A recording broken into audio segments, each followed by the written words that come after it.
Welcome to the Traitors podcast. My name's Matthew, I'm a writer working in TV development, and I am a handy faithful. The Traitors features deep dives into every episode of the multi-award winning hit TV competition series The Traitors, as well as interviews with contestants from the shows. This season of the podcast is dedicated to the Traitors Australia Season 2, and this edition of the podcast will focus on Episode 8, the penultimate episode of the season.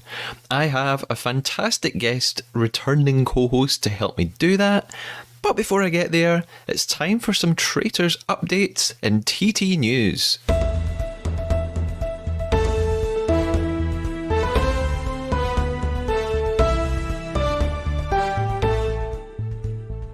After winning a national television award, the Traitors UK is also nominated in several TV Times Award categories.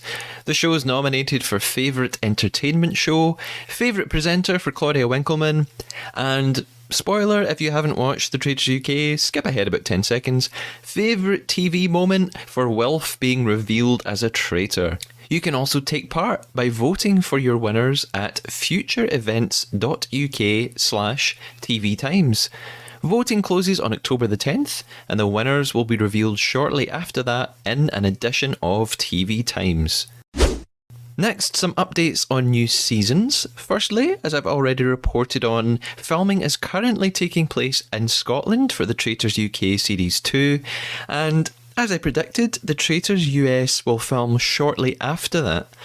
At least one of the missions is fairly similar to one we've already seen in the past. I'll say no more because I don't want to get in trouble.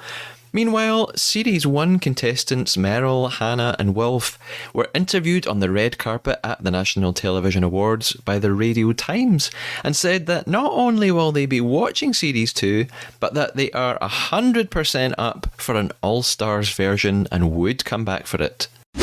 And across the pond, The Traitors Canada officially begins airing on Monday the 2nd of October, and it looks like it will be dropping in weekly episodes rather than all at once on a streaming service, which I am here for. This season will be presented by Karine Vanasse, and like most other franchises of the show, will feature a mixture of celebrity and non-celebrity contestants. This one will include TV presenters and reality stars from other shows like Big Brother, Survivor and Drag Race Canada. I'll also update you a little later on how the Traitors will cover this version of the show. Things are going to be a little bit different for this one. Stay tuned to the podcast for updates. It's now time to meet my guest for this episode, a previous co-host on The Traitors, and a lovely, hilarious friend of mine.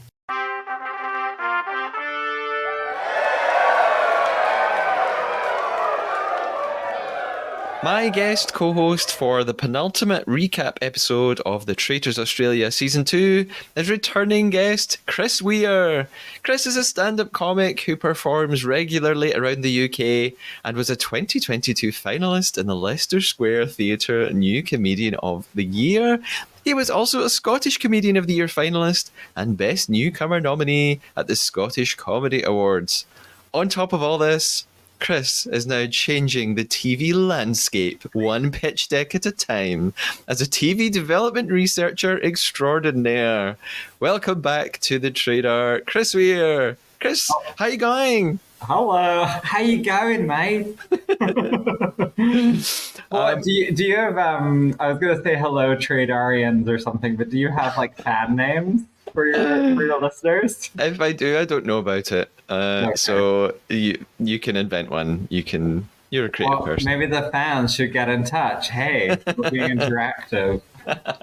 There's that thing now that you can do on Spotify where you can like respond. You can put like a question on your podcast and people can respond to it. Oh, okay. Yeah. I should really know these things. Come on. Chris, you have powered through the season up to this point. I know you have thoughts, particularly on Sam. Yeah. Can you sum up your feelings on this season so far in a nutshell?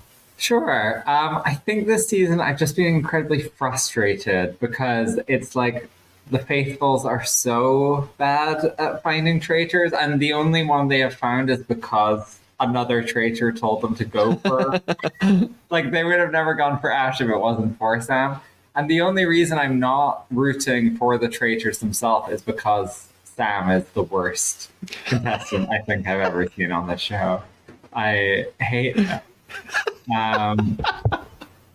And I use hate regularly, but I really do hate him. The calling himself the sheriff, the cowboy hat. I mean, he must have brought that cowboy hat ahead of time, knowing that he was going to call himself the sheriff. And then, worst of all, the finger guns. I can't stand it. Anytime he pretends to shoot things, I lose another year. Not here, not here for Sam. No. Yeah. Yeah. You've forgotten the most important thing in your summation of the season so far. Do you love Annabelle? You know what? I do. At first I was like, wow, this person is very extra. But then I really grew to love her as the season went on, and I was like, okay, yeah. And she was also very good. She was, again, the traitors are good at voting, are getting out the faithfuls who are actually effective. Because they got rid of Annabelle and Luke in like one fell swoop. And then everybody forgot everything that Annabelle and Luke had said. Yeah. By the next banishment. I was so frustrated. Yes, that's definitely the vibe of the season. It's like everybody's sacrifice is for nothing because they just keep... And I feel like Sam is so obviously a traitor as well. He's loud, and anytime that anybody like zeroes in on him, he just turns it around, and they're just so easily manipulated, and it's like watching a horror film where at first you're rooting for people and then they just keep going into the basement and you're like, you know what, you deserve to be killed. Now, spoiler alert for anyone who's not seen Australia season 1. Chris, when you were last on the podcast, we were talking about episode 3 of that season, which feels like a lifetime ago now. It really does. How did you feel about the way that whole season turned out and the eventual winner of that season? I'm trying to remember what her name was. Alex? Was her name Alex? Yeah. I was okay with it, but I did think it was kind of manipulative on the part of the editors to only show her having like a backstory and what she's going to do with the money, as if to be like, look, it's okay that she backstabbed all these people because she wants to have a kid. I'm sure all the other people also had dreams with like $150,000 or whatever they made. So yeah, I found it okay, and I also thought the Paul edit, of course, was insane. Yeah, the Paulgate lives on. When he suddenly had an English accent, you were like, wait, have you been here the whole time? The whole time, Chris. The whole time. Hidden in plain sight. Really Except bizarre. not, because we couldn't see him. So, before we go on to talk about our episode today, we're going to play our game, the Trade Our Traitor. The last time I thought you were going to say before we go on, we have to have a word from our sponsor. We are going straight to our sponsors, Pepsi. Yeah. Not quite yet, sadly. Yeah. Last time, Is Pepsi the one that Kendall Jenner like went up to like police officers in riot gear and like handed them a Pepsi and then Yes. she like solved racism? she solved like the next world. She prevented World War III Yeah. with a can of Pepsi. So that's very much what I'm doing here right now. Yeah. I think we fooled one another when we played this before. I think we deceived one another, and quite frankly, there's never been trust between us again since, Chris. Really ruined our friendship. So we're going to make that worse or something now. Here's how the game works. In the Trade Our Traitor, our mission is to deceive the other player throughout our conversation by telling one undetected lie. The lie can be big or small, about the traitors or ourselves or anything else, as long as it is a complete fabrication. However, we're looking for fake facts rather than fake opinions. For example, Chris could lie and tell me that Sam has slid into his DMs and they've begun a fulfilling long-distance relationship. However, He couldn't tell me that he thinks or feels that he wants to see Sam slide down the stairs in the Robertson Hotel and break something, when actually that's not really how he feels at all. Is that where they film? Yeah, it's called the Robertson Oh Hotel. my god, I can't believe you know that. Although I can believe you. A beautiful venue. Taking bookings now. They're my sponsor, the Robertson Hotel. I should get them to sponsor the podcast. Oh, why didn't I think of this before now? We need a season 3 of Traitors Australia so that I can make that happen. Yeah. At the end of the episode then today, we're going to test out our traders and see if we can dig out the other person's lie. Chris, are you ready to backstab and betray me yet again? Always, but I need to think of my lie. Unless you've already thought of it and you're playing dumb. I know, it could be. In that case, we are ready to deep dive into episode 8 of the Traitors Australia Season 2.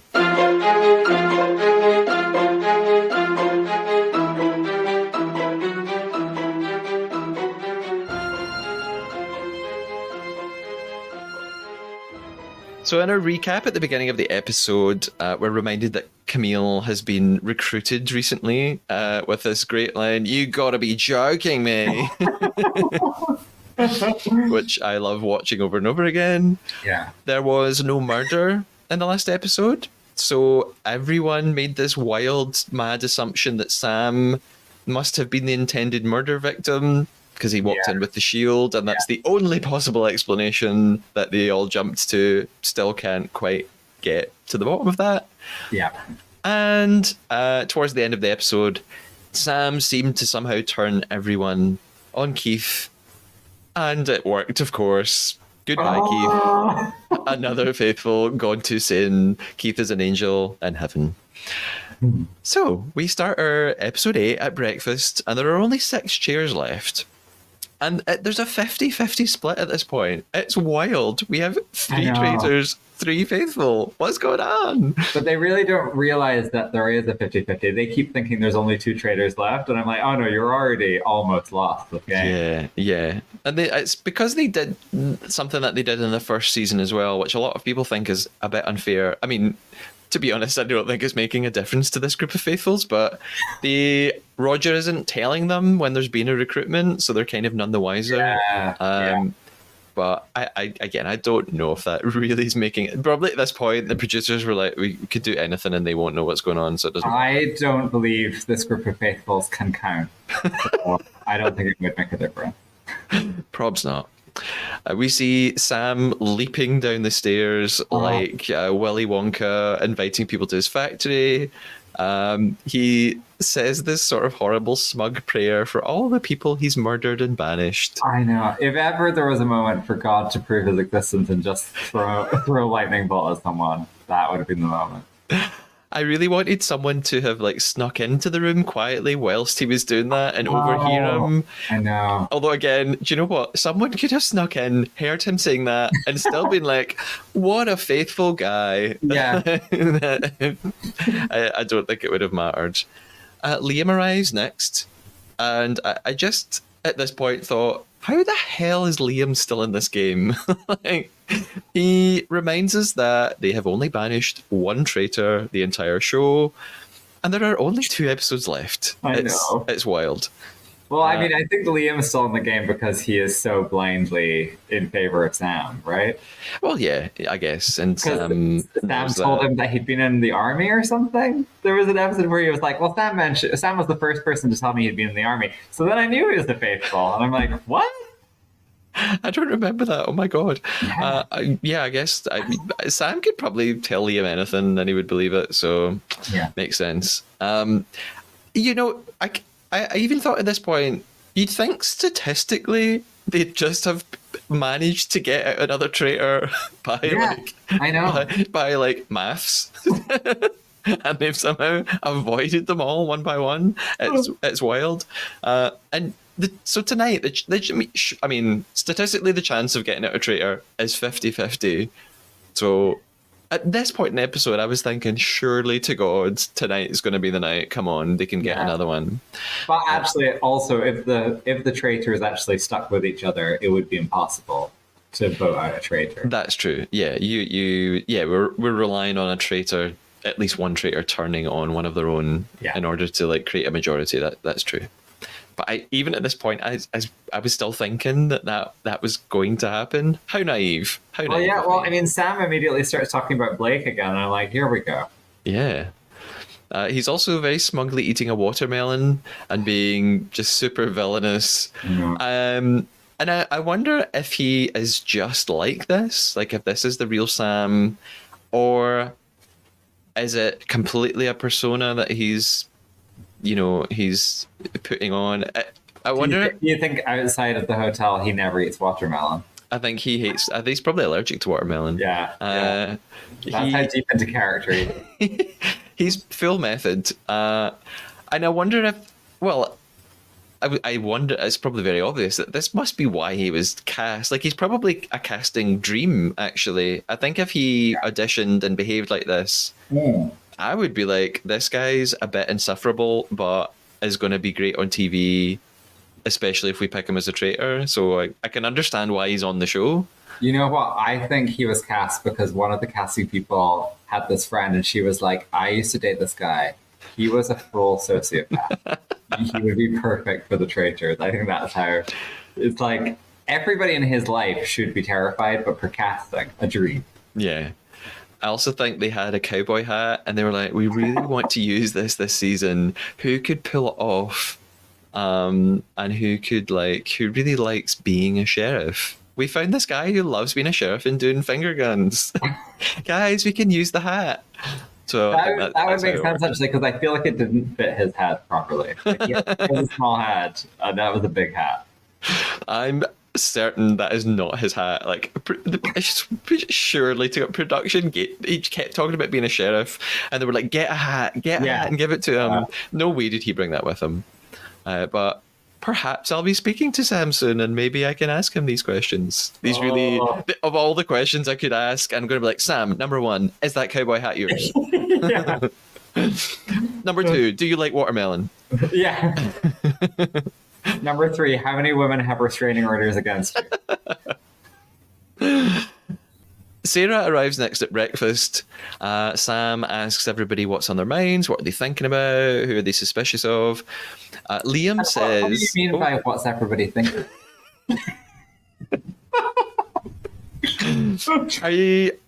That's definitely the first time I said that, and I didn't need to retake it because I didn't understand my own words. I don't know what you're talking about. This podcast live and there's no editing at all. Yeah, you can't cut any of this. Liam says that Hannah has definitely cemented herself as a faithful, and I don't know why. What does he mean? Is it because she didn't vote for Keith I didn't night? understand that either. Yeah, that's the only thing I could think of, that she didn't vote for Keith, and then Keith ended up being a faithful, so that made Hannah look good. But throughout this whole season, people say these things like, "Oh, you're definitely a faithful," and I never know why they're saying it. I don't think they know why they're saying it. I think that's why they haven't got traitors, because they're like, they're definitely faithful. No reason. Yeah. Unless it was something that we just didn't see on camera where they worked it out. I mean, Hannah in the last episode was saying a lot of smart stuff about how Sam could murder himself because he's a traitor, and she brought up that rules. Yeah. Which, is that rule true? Can they murder themselves? I think what they mean, I think they just phrase it in a really weird way. Like, they can't murder themselves. Like, they can't evict themselves from the show. Like, I think what they just mean is, if one of the traitors has the shield, they can, like, in inverted commas, murder them, like, and they'll just pretend, like, they'll say, rather than, we don't want to murder a faithful tonight, they would say that to sort of Roger or the producers. We don't want to murder a faithful. We're going to pretend we tried to murder this fellow traitor. I think that's just what they mean. Like, they can pretend. I didn't know if that was actually a rule or she just like made it up. I mean, it was good. Well, it got people thinking about Sam, but I was like, where did you pull this from? Knowing this cast, she probably just invented it, and then everyone else went, that's right. Then they turned to a cameraman and were like, is this true? And the cameraman was like, I don't care anymore. I just want you guys to get a trailer.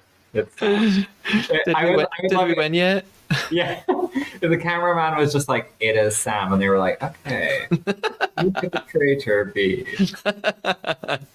Yeah, I'd love if every time Roger was in shot of a camera, he's just like pointing at Sam and like winking to them, and they're like, "What? What do you? I don't understand." Do Roger, you think Roger is so bored? He's just like, these guys. Like, maybe next year. Maybe next year we'll get a good batch. I think he must. Obviously during these banishments, he knows who the traitors are, and his job is to just stand and say nothing. But yeah, he must be going out of his mind at these banishment rooms. Like, what is wrong with you people? Yeah. Would love to ask him, Roger. I'm still waiting for you to reply to my DMs. Oh my god, if you got an interview with him, could I like be on it as well? Sure. So Sam then asks everybody what they think about Gloria, and you know, I make all my notes as I'm watching the episode for the first. Like, I don't watch it and then go back and make notes. I just watch it, type up my notes, pause, and I wrote at this moment. Sam asks what they think of Gloria. Calling it right now, she's going tonight.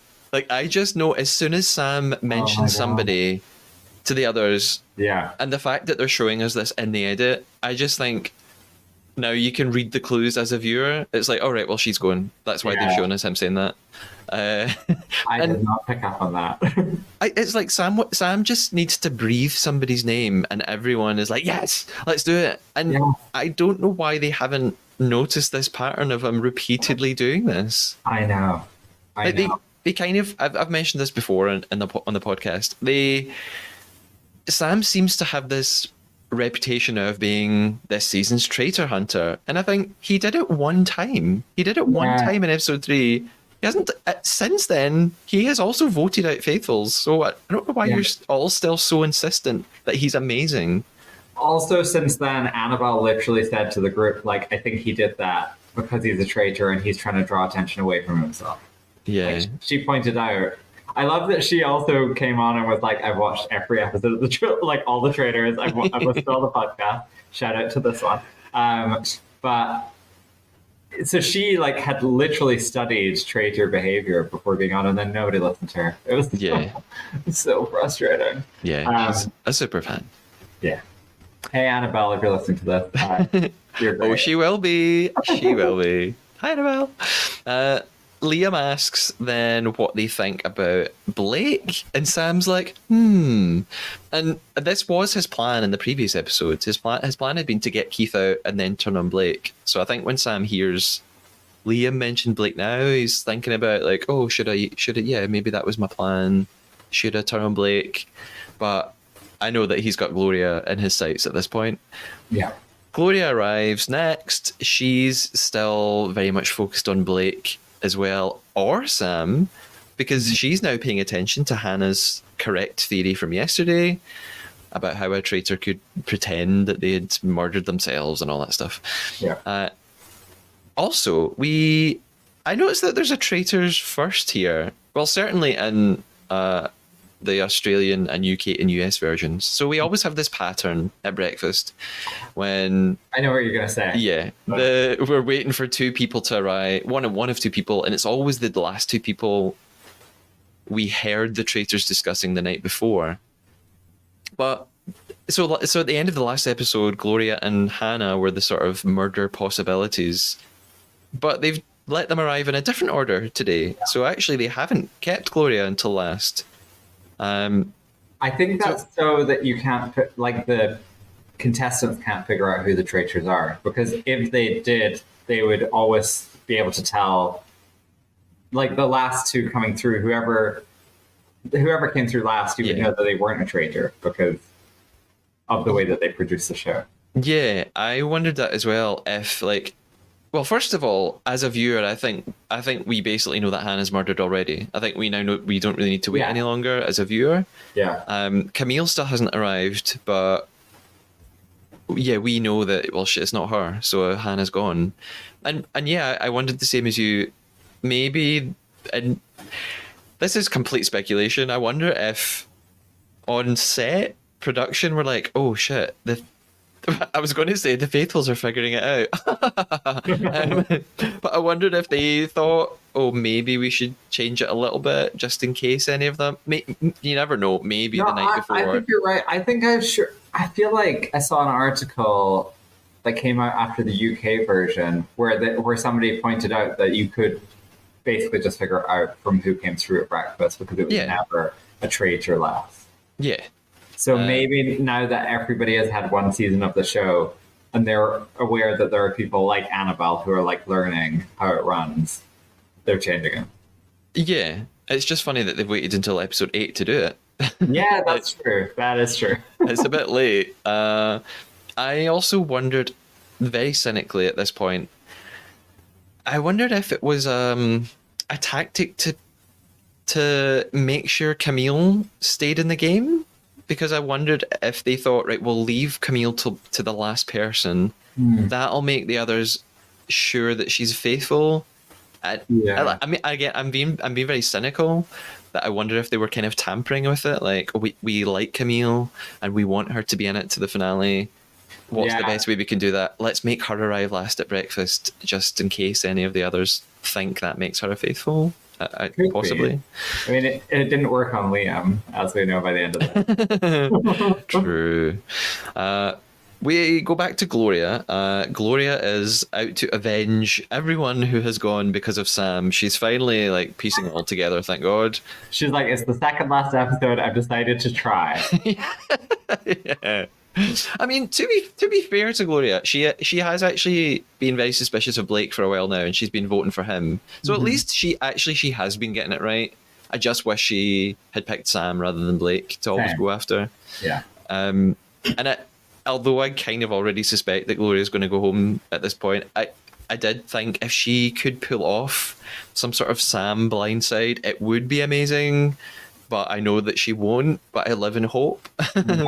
Well, when she pulled Camille aside and started talking to her about Sam, I was like, okay, this could actually be hopeful. Like if Camille could like get Blake on side, and yeah, I was very hopeful at the beginning of this episode. Yeah. I was very hopeful every episode after Annabelle left, but it just got dashed each time. Yeah. A little side note here. I just had a thought when I was watching the show at this point, so I'm sort of deviating a little bit. I wonder, like, how come in episode 3 when Sam went so hard for Ash and he was like determined to get Ash out, and everyone believed him, like they just went along with him. Yeah. I wonder how did he manage that, to be so overtly targeting one person and it worked? Yet when Annabelle did it, she went so hard for Sam. Everyone was like, liar. I know. And also when Ash fought back, they were like, wow, you're really speaking out. You're being really loud. Is it sexism? I don't know. Well, I mean, I've theorized about this in previous episodes, and the answer is yes. Yeah. Patriarchy. It's the patriarchy.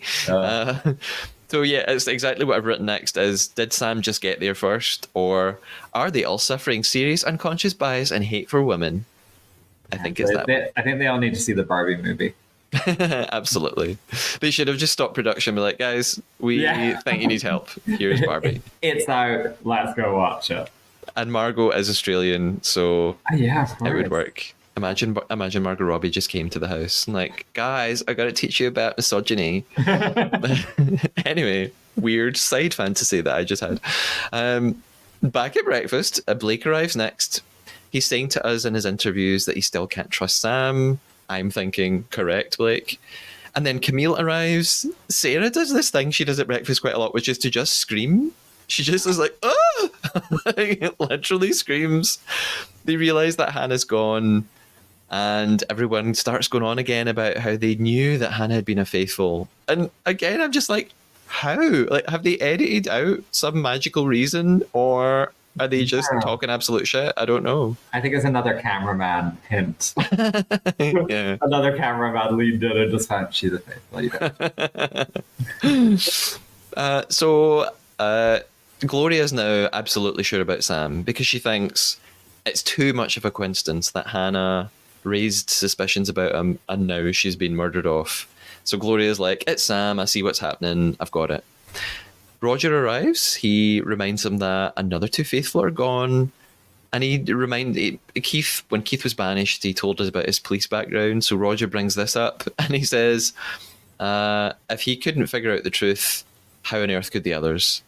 And he tells them to trust their intuition, gives them a bit of a clue about the mission, tells them that they'll have to go at it like a bull in a china shop. Yeah. So it's like the most literal clue he could give them, although they still probably don't know what he's talking about.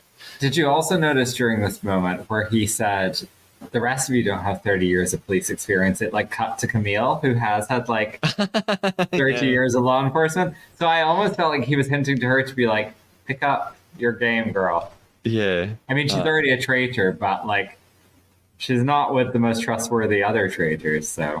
Yeah. And it's interesting how she, like, it's the second last episode and she still hasn't, as far as we know, like, she's still not revealed this sort of background that she's got. She's actively chosen to keep it secret and still hasn't spoken about it. So I kind of took that as him kind of signaling her in a way. Yeah. We then cut actually to a sort of confessional from Camille. She implies that she needs to be selfish. And I thought at this point she was suggesting she was going to backstab a traitor, so I got quite excited. Same. And then we cut to a conversation that she has with Gloria about Sam.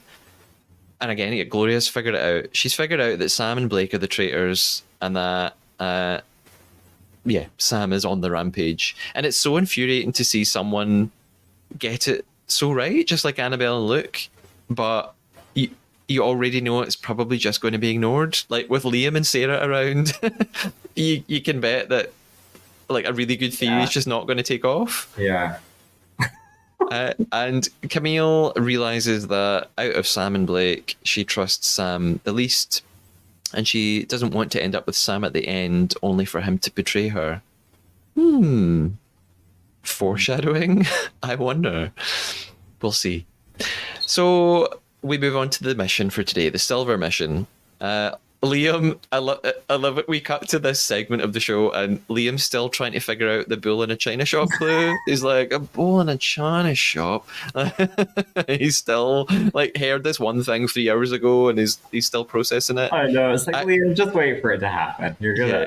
Yeah. I actually really love Liam. Like I find him very incredibly frustrating to watch, and his undying loyalty to Sam is infuriating. But I also just find him quite like lovable, quite sweet. Yeah. I don't think he's like a bad guy or anything. No, definitely not.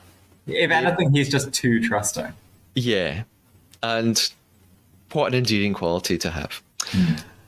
So the mission then, in pairs, they have to find items in an antique shop in inverted commas, basically some sort of shed in the middle of nowhere that they've just thrown a load of shit into. But the pairs will be tied together and one of them will be blindfolded. And only the blindfolded player can touch the item that they're looking for.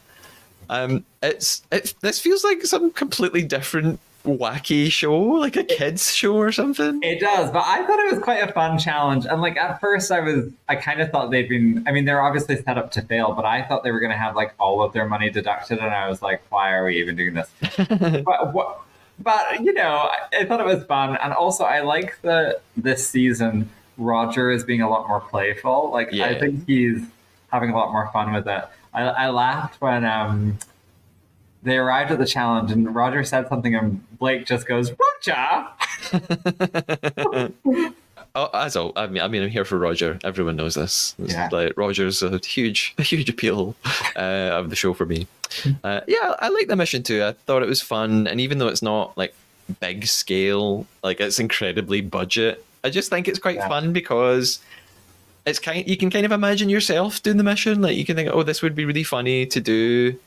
I think some of the other missions, you like the using the bow and arrows to like fire something across a lake, or crossing a ravine.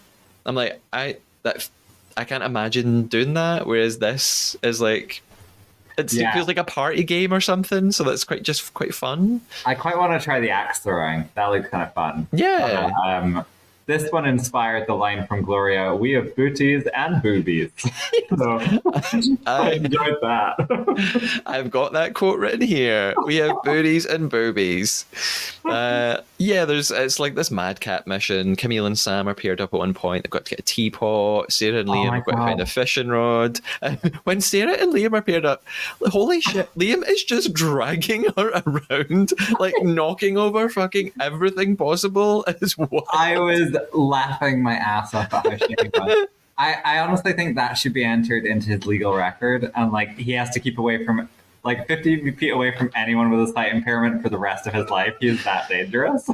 I thought you were going to say that should be entered in his like best bits reel at the end, but no, you want him to have a record. On the record, like he is a danger to people. Also, when it started out and Camille was leading Sam around and he was blindfolded, I was like, oh my god, lead him into traffic. Like you had your chance. Sam and Blake are also paired up at one point, and Sam compares the mission to his whole game of the Traitors. He says he goes in, he destroys things, he causes chaos, and he walks out with no problem. I got like another moment where I was just like, for fuck's sake. I mean, he was literally deliberately breaking things, which means they're going to have money deducted. And I'm like, that could be your money, you fucking idiot. It was the same when he was hiking. I'm allowed to swear on this podcast, right? I've been swearing all the way through it. Yeah. Okay, great. When they did the hiking challenge and he's just like literally throwing away money, I'm just like, what is wrong with you? Yeah, wild. I think it probably like speaks to his age. Like he is young. He's a really young guy, and so it's just an immaturity. He certainly can't claim that he needs the prize money for the money, you know? Well, that's true. Yeah, he would be hypocritical. Yeah. At this point, I actually had a thought though here when he's like being silly and he's having fun with like they put on hats like him and Blake, and yeah, it kind of made me think. I wonder what he would have been like as a faithful. Like, I actually think maybe he would have been a lot more fun and just like playful. Maybe he wouldn't have had the reason to be sort of like really smug and devious and arrogant. Maybe he just actually could have just had a good time. Maybe that would have been completely different. Do you think this show is his villain origin story? Like he was actually a really nice person until he had the pat on the shoulder from Roger, and then he just turned. This is the moment. Yeah. I don't know. I think even if he was faithful in that challenge, he still would have been like shooting the china with his fingers. Yeah, probs. Pew pew. We have got like various other pairings throughout, and I get my favorite pairing was Gloria and Sarah because of Gloria's epic line, which you delivered. We have booties and boobies. Loved it. I think that surely that's the name of like a new entertainment format. Chris, booties and boobies. Yeah, let's trademark it. I've not developed it. I've not brainstormed what would happen, but just the title alone has sold it to me. Yeah. And I don't know. Maybe Gloria and Sarah were like they'd be the hosts or something, or they'd be like the assistants who come on and do like mad shit. I don't know. So keep workshopping it. One day, Booties and Boobies is going to be a hit format, and this is where it started, and you mocked me. So, at the end of the mission, there are no bad ideas in development, Chris. We have $20,000 raised. Roger and Daniel are not happy with the mess that's been created, and they deduct another 2 silver bars. So actually, the total prize fund in the end for the whole thing is $162,000. Also, can we talk about Daniel? What's your read on Daniel? My read is Roger's special friend. Wait, is Roger married? Yes, he's married to a woman. Okay, but maybe when he's on shoots, you know. Well, what happens at the Robertson Hotel stays at the Robertson Hotel. I think that's Am I right? You should call them up and be like, so I just want to check, Roger and Daniel, they shared a room? Is that correct? I could trick that, yeah, because they're not going to tell me that up front. I could be like, "Oh, hi, I'm phoning on. I'm phoning on behalf of Daniel. He's lost his watch and he thinks he left it in Roger's room. Could you just go and check?" And from the reaction, if they're like, "What?" They'd And then be I'll know. like, Roger's room, you mean their shared room? Yeah, if they're just like, "Oh yeah, he's left loads of shit in there," I'll be like, I've uncovered the Yeah. truth. They'd be like, tell him to get his cock ring as well.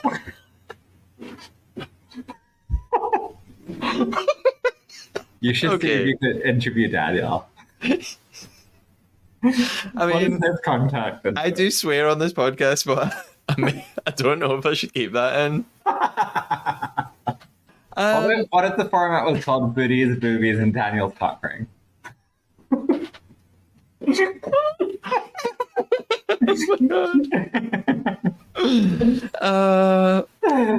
Okay.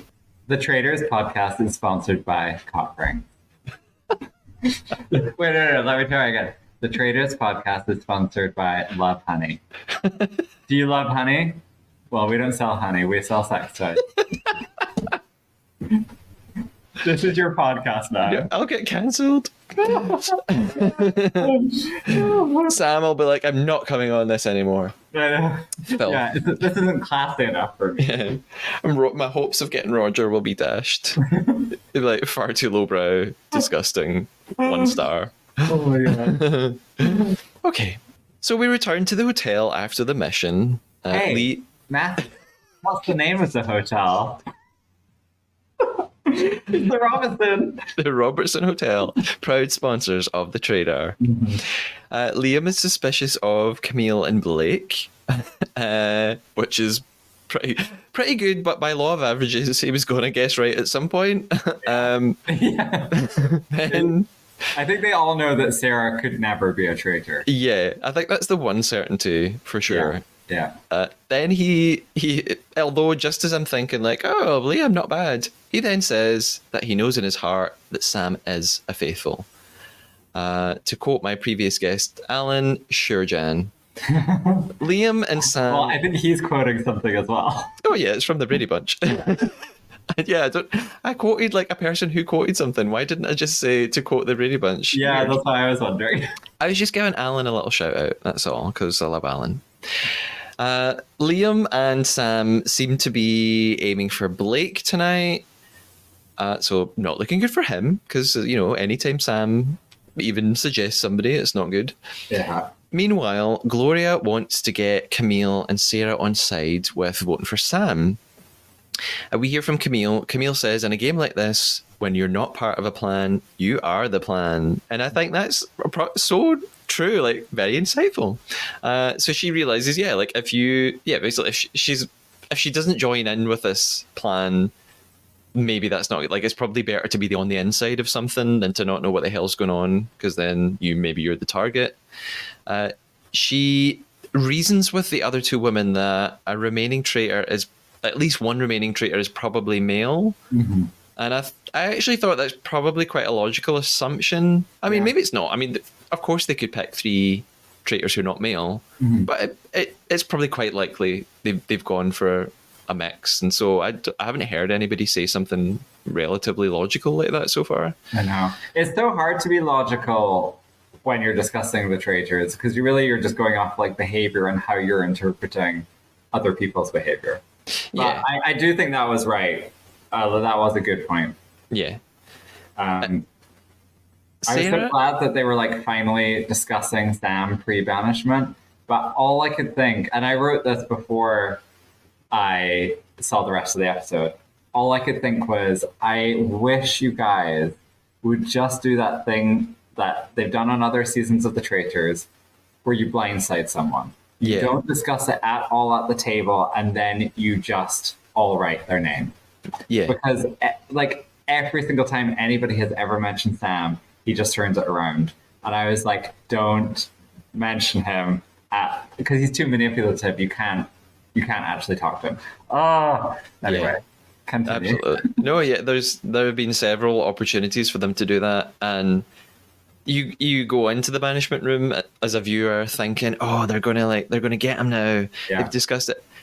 And it just all goes to shit. As soon as they start talking, they just either forget everything they spoke about before, or they allow themselves to completely change their minds in the moment. And you'd think that they would learn at some point, like, we can't keep doing that. Like, we're going to just have to make a decision and stick to it. But they just can't. They always do that, like, really confident slow motion walk as they go into the bathroom. Do you ever do that walk in your house by yourself? Every day. Sarah finally does something that could be quite useful. She harks back to Annabelle and Luke, and she wonders, why were they so sure that Sam was a traitor? Mm-hmm. And I'm thinking, thank you. Like, why has it taken 3 episodes since Annabelle's banishment for someone to like circle back to this? I mean, I'm sure they have briefly, and they probably have, and we haven't seen it. But it's just, you would have thought that would be the number one thing anybody would have spoken about after that moment, and they just didn't. It's wild. Particularly how they immediately murdered Luke as well after. Yes. So it's like the 2 people were saying this thing, and they got banished and murdered, and they were faithful. So yeah. The woman's plan now then is to talk to Blake and try and get him on side. They need him on board just numerically for this to work. Mm-hmm. Otherwise, it'll be 3 against 3. Camille, though, talks to him, and it looks like at this point it's going to be Sam or Blake who get banished tonight. And I've written, unless they completely and utterly fuck up everything. Again, wrote these notes at the time of watching. Yeah. Camille knows that basically it seems like Blake's on board. Like, I get the impression that Blake's on board. So I'm like, oh, Camille and Blake are going to go for Sam. And Camille acknowledges that they need to keep this plan from Sam because of exactly what you just said, because he'll talk his way out of it otherwise. Yeah. And there's this really amazingly awkward couch scene where Camille, Blake, Sam and Liam are sitting together. And I know, like, the magic of editing can make something look as awkward as they want it to look. But it's just really funny. Lots of shots of people just staring, saying nothing. And then Camille just stands up and leaves. So I want to believe that that's really what happened. Yeah. It just would have been hilarious. I wish it was too. I think when Camille said they need to keep it from Sam, though, I think she just meant before we go into the banishment room. Whereas, like, I think she just didn't want him to be able to talk to people ahead of time. But yeah, then, okay. The problem is like, no, don't even bring it up then. Never mention it to him. Yeah. The thing is, though, Sam knows that something's up. We see interview clips of him saying that actually he's feeling quite nervous for the first time because he thinks that there's something going on that he's not in control of. Mm-hmm. And that is just psychologically fascinating to hear him say that sort of thing. I didn't know he could experience fear. Yeah. We move to the banishment room, and there's another very direct cut to that scene. I noticed, like, this time we don't really get their slow motion walk and lots of voiceovers. It just sort of cuts there very intensely. A previous guest, Alan, and we theorized that it was because every time now they walk to the banishment room, Sarah just falls over and they can't use the footage. And they can't edit around it, so they're like, just get them in there and we'll fill from there. Yeah. Sarah must just sit down at all times because she hurt herself on that mountain, so she can't be walking around. Like, she's been through enough, and being thrown around in the antique shop. Yeah, I feel like Blake. I mean, not Blake. Liam. I think he did some damage. Yeah. I think there was a 1-week break in filming while Sarah recovered after that challenge. I'd love it if they had filmed a slow-mo shot where they're all walking like really intensely and then just wheeling Sarah along when she's got like her feet up, like that Mariah Carey gif when she's just been wheeled. Oh yeah. So anyway, Roger sort of like bams them up again. Sorry, like very Scottish term for anyone listening. Roger, what's the not Scottish version of that? He just winds them up. He's talking about how great the traitors are and how they're fooling everyone so well. I always find it freaky at this point in these seasons when the numbers get so small and there are just like 6 people sitting around this huge table. I think it makes it more intense I imagine as a player, because you can't really just sort of hide in a crowd. Like there aren't 20 other people around the table and you can kind of just not say anything. Yeah. Like if there's only 6 of you, you're so exposed. You kind of have to speak, and you have to look right at people that you're potentially about to vanish. Like it must be so uncomfortable. Yes, and you know, like, full well, even when you're having discussions before the banishment, that you're probably likely talking to at least one traitor at all times. Yeah. So it's really hard to float people's names if you know that, like, whoever you're talking to could just be a traitor and telling you the opposite thing. Yeah. And on the other hand, like on the other side of that coin is that you're also probably a bit closer to each other. You've spent a few weeks together now, like 2 or 3 weeks. Maybe that also then makes it more difficult to turn on people that you've probably got like a little bond with now as cast members, so that probably makes it tough. I mean, I don't think Sam does. Sam doesn't care. That means, no. Sam doesn't give a shit. Formed an emotional bond with the person in his life. Yeah, Sam could have like someone from his immediate family there, and he'd be like, "Fuck you! You're not getting any money." Did we ever get any backstory on Sam? Not really, other than he's mentioned a couple of things in passing, like I'm a fanboy. And he's like talks about marketing briefly, but no, we don't. Does he market farms? He's in the farm publicity business. He goes to market with his produce. Yeah. No, yeah, we don't really have much of like a backstory from him, I don't think, which is interesting. Maybe that's because he's not a real person. And they're like, yo, he just, I don't know, he's just a bot. So he has I know, like a reality TV bot. Like, how do they keep finding these awful people to be on reality TV shows?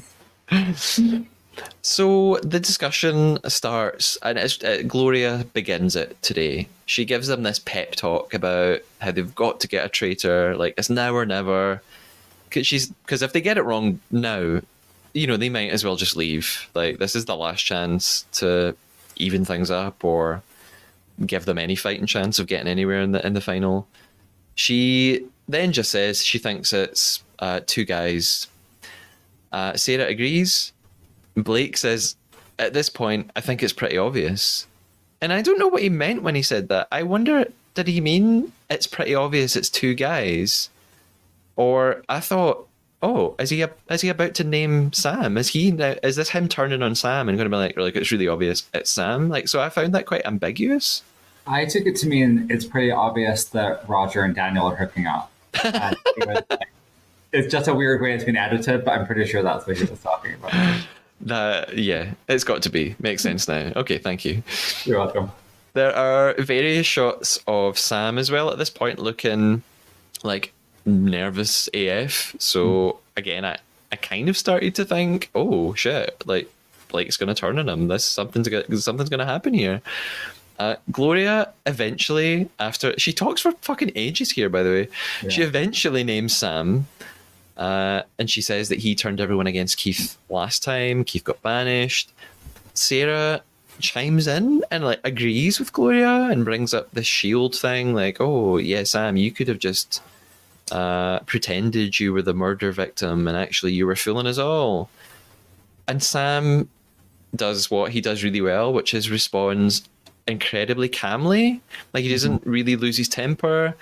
He's so measured when he speaks. I always find he says that well, none of the theories about that me being the murder victim and me having the shield came from me. He's like, I didn't start that. Other people suggested that.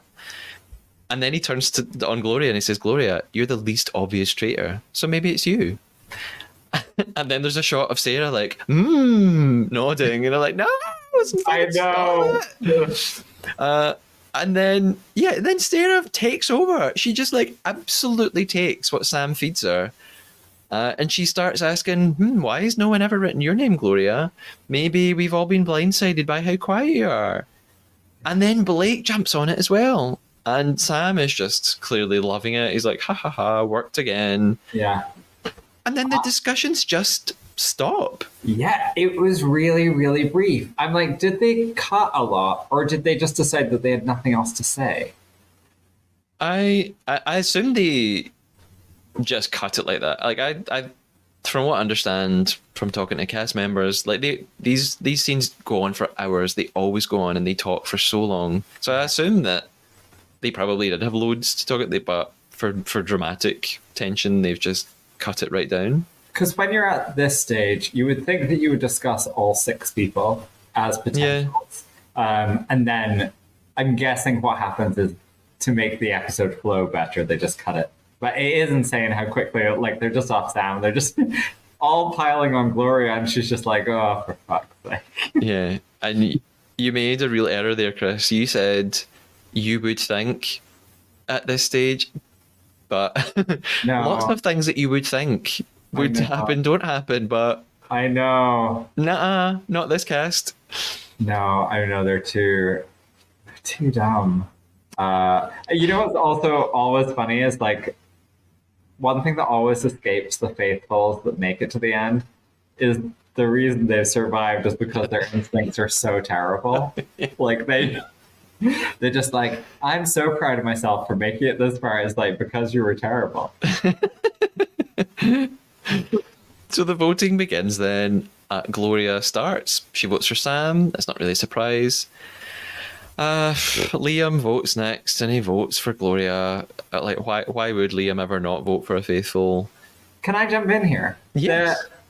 What did you think at this moment? Because the order of calling out names was completely weird. Like it wasn't clockwise or anti-clockwise. It was all over the place. Yeah. I've noticed they've done it at various points in this season. I noticed it a few episodes back. Actually, I think it was possibly I can't remember. It was maybe when Ash was banished. I'm not sure. Way like episode 3, 4, or 5. I noticed that I've noticed 2 things. Sometimes they just, in terms of editing, they reveal the votes in the wrong order.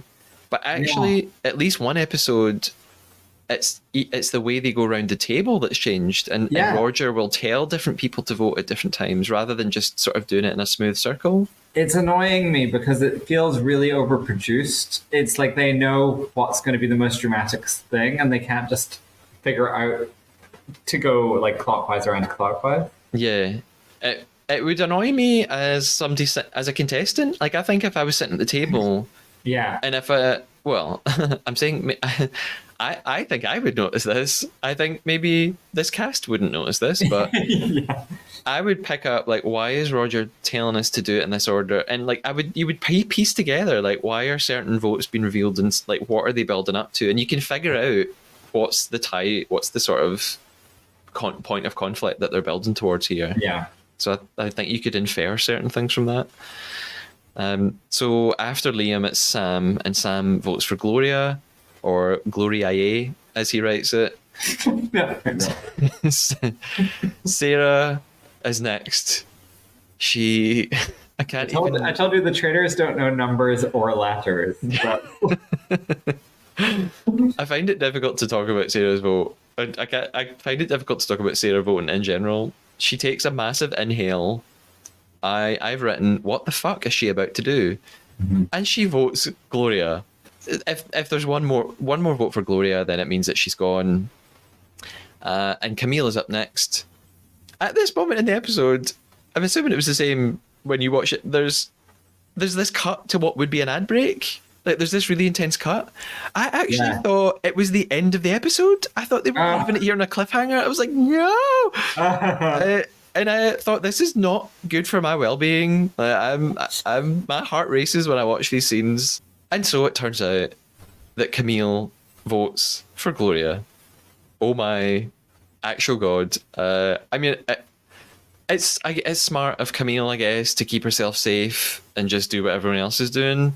Yeah. Like, she obviously read the room and she inferred that they were not going to turn on Sam.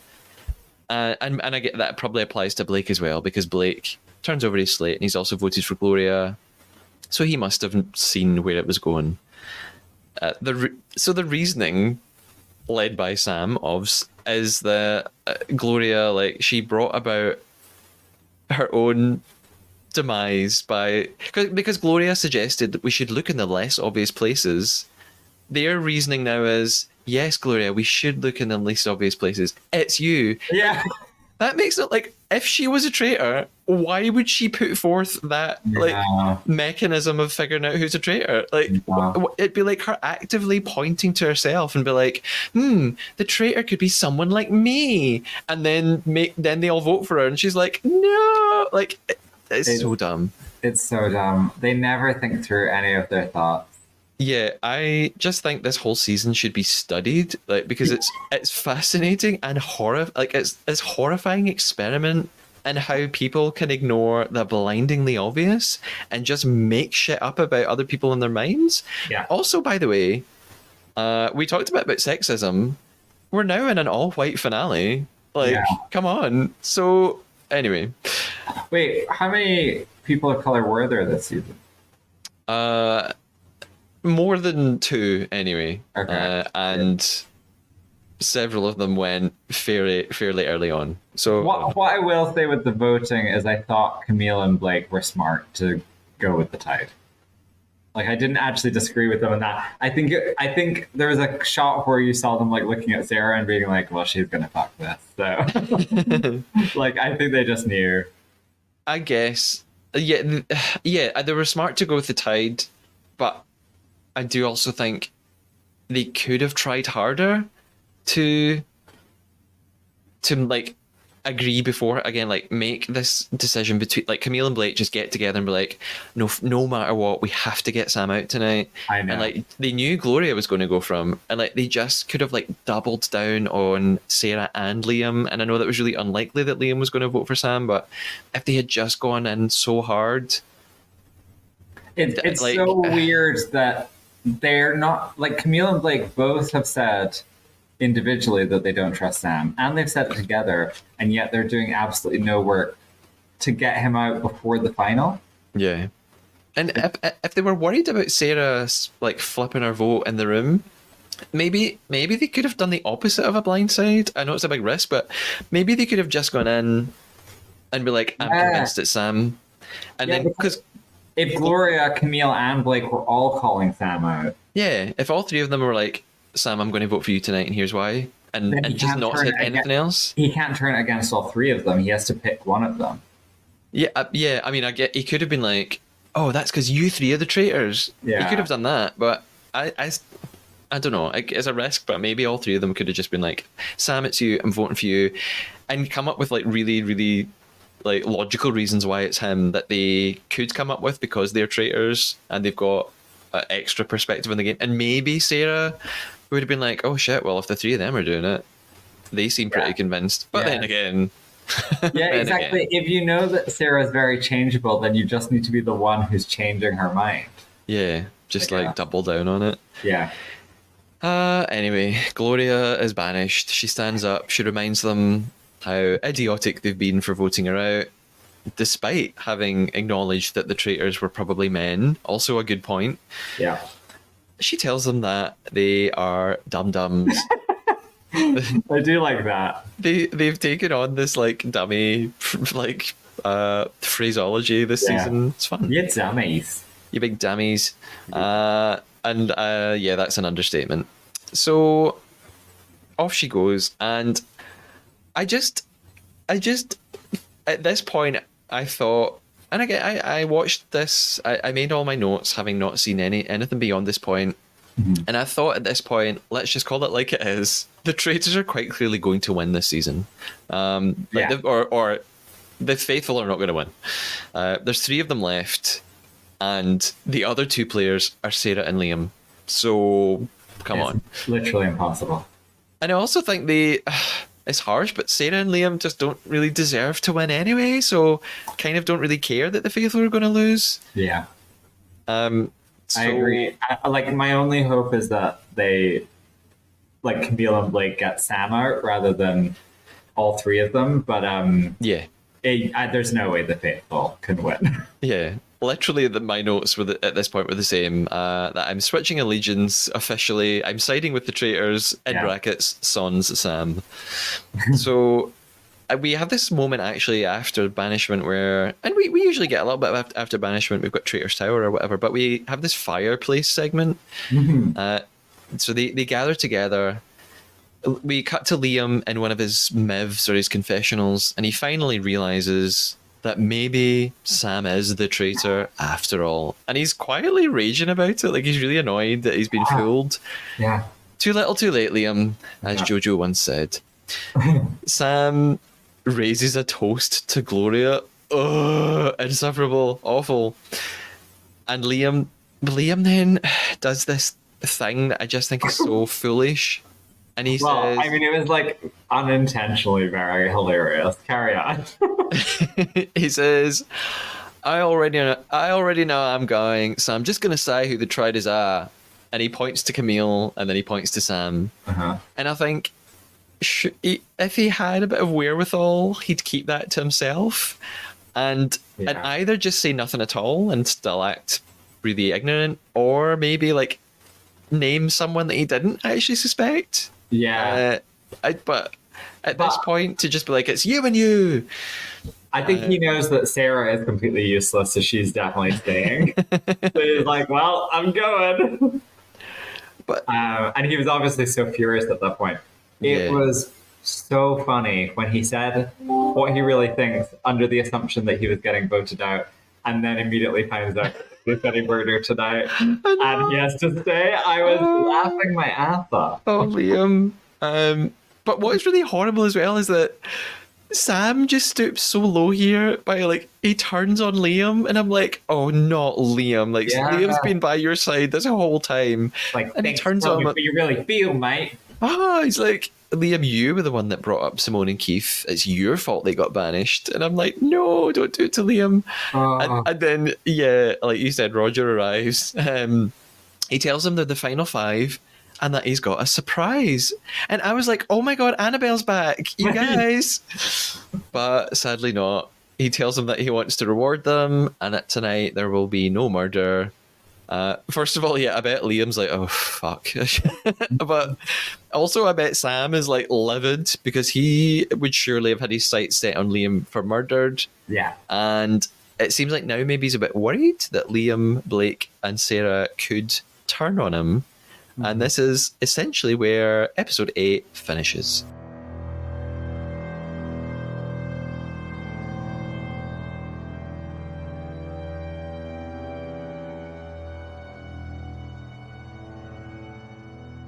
How were you feeling at this point, Chris? Like going into the final, what were your emotions? I mean, I think at this point it's just like fully giving up on the faithful.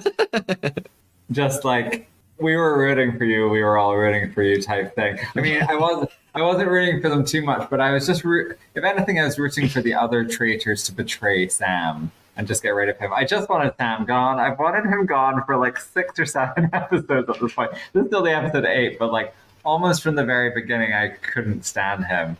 So the fact that he's still in, I was like, oh. So I really am just hoping for like a bloody demise in the final episode. Has you never before in your life yelled at a traitor like this? Never before. When my mama yelled at me like that, it meant she loved me. People used to call me 5-head instead of 4-head.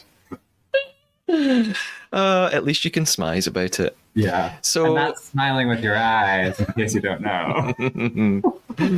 Anyone who has never seen America's Next Top Model right now will be very confused. I'm sorry. I'm very sorry. I've never seen America's Next Top Model. I've just seen all those clips. Oh, okay. Well, okay. Anyone who's never been on social media before will not understand what's going on. Yeah. So, without spoilers, and you and I have... We do both know what happens next, but we're not going to spoil it. We're not going to talk about it. But without ruining anything, where are you looking towards the final? Mm-hmm. Were you entertained watching the next episode when you watched the finale without ruining anything?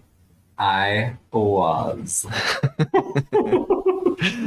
The end. Okay. The end. All we can say. But you're glad you got me on here. Yeah, I don't want to spoil anything, but Yeah. I did enjoy the next episode, and I watched it about 1 o'clock in the morning in my flat, and at one point I just went, "Ha!" And I'm pretty sure I woke some people up. Yes. At one point in the finale, I just squealed.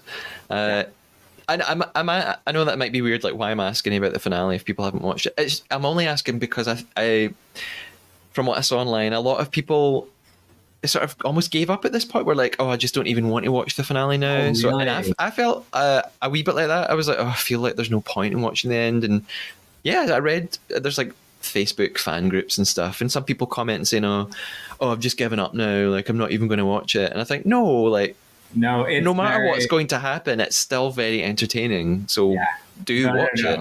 You really should watch the end. Yeah. And then after you've watched it, come and listen to the podcast about it. Yeah. Sponsored by the Robertson Hotel. Discretion is a must. I really hope they don't sue me now.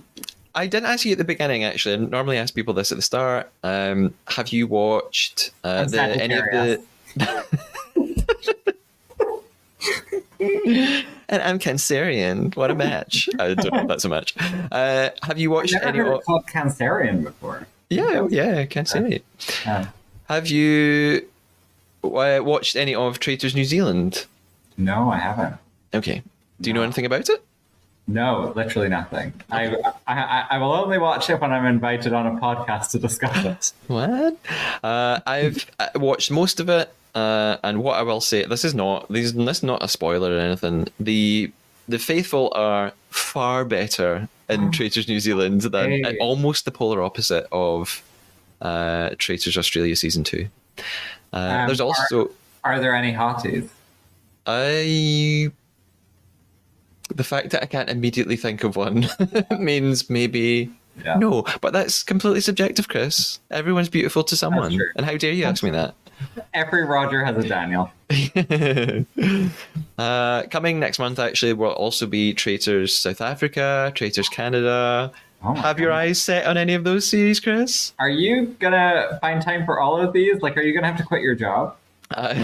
Yes, I handed in my notice today. I'm not going to cover them. Well, I'm not really covering Traitors New Zealand. I'm going to do a sort of overall just one podcast episode about the whole season. Oh, nice. I'll probably do that for South Africa as well, but I'm not going to do episode by episode. Yeah. Traitors Canada, something quite exciting maybe happening with the podcast for that, which I don't really want to say much about, but so it will be covered. Sponsored by maple syrup. Yeah. I'll cover the Traitors Canada in some form on the podcast. Yeah, that's what I'll do.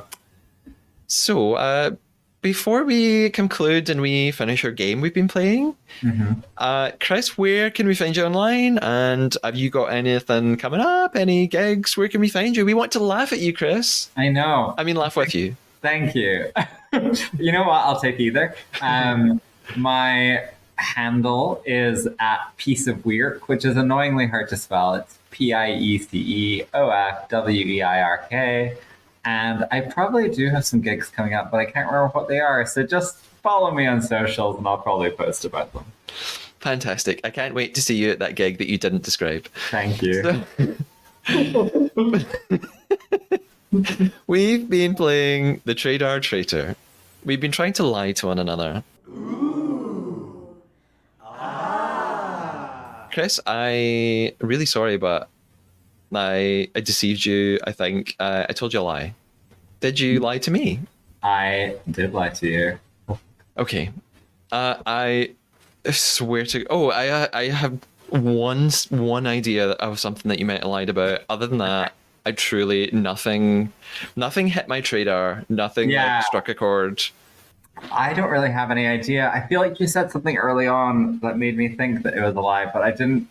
You know, this is what happened last time. Is I forgot to write down the thing that you said, and then as soon as because I don't think I guessed yours last time. Maybe.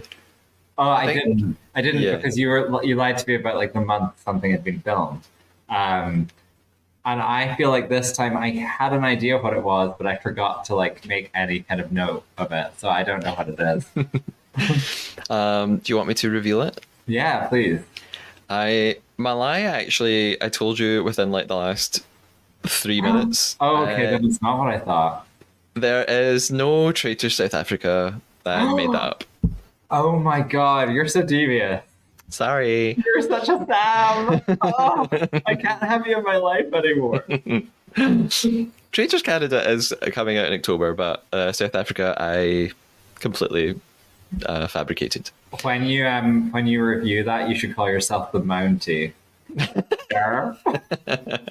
You're such a Sam. So, Wait. Yeah, what's my lie? your lie. I don't know. I'm going to get. I wrote one thing. I don't think this is your lie, but I truly can't think of anything else. I can't. Unless you made up something about this show, like you made up something that someone said, and I was just like, oh, okay. I didn't notice that. You said really early on that you had read an article about the two people coming in last, and that one of them, the last one's always a faithful. Was it a lie that you hadn't read that article? That wasn't a lie. That was true. Yay! Oh my god, I'm so glad I fooled you. What was your lie? Mine was also recent. I have, of course, watched a ton of America's Next Top Model. Oh my god! You know the reason I believed that is because I like talked to you at some point about RuPaul's Drag Race, and you were like, "Oh, I don't really watch it," and I was like, "Oh, true, actually, so the fact that you didn't watch that made me believe also that you weren't really into Top Model." I'm so proud of me. I'm so proud of you too, and I hate you. Thank you. Chris, thank you so much for joining me on another episode of The Trader. I'm so glad you came. I hope you had a nice time. I did. Thank you for having me, and please cut nothing. I'll send you the unedited version of the podcast. Thank you. And I'll talk to you again in person soon, I'm sure. Yes. Take care. Bye. Bye. Faithful Trader listeners, thanks so much for joining me. I hope you enjoyed the deep dive with Chris and me. I had such a fun time recording it because Chris is so funny and I edited out so much material that crossed way too many lines and several minutes of the pair of us just laughing.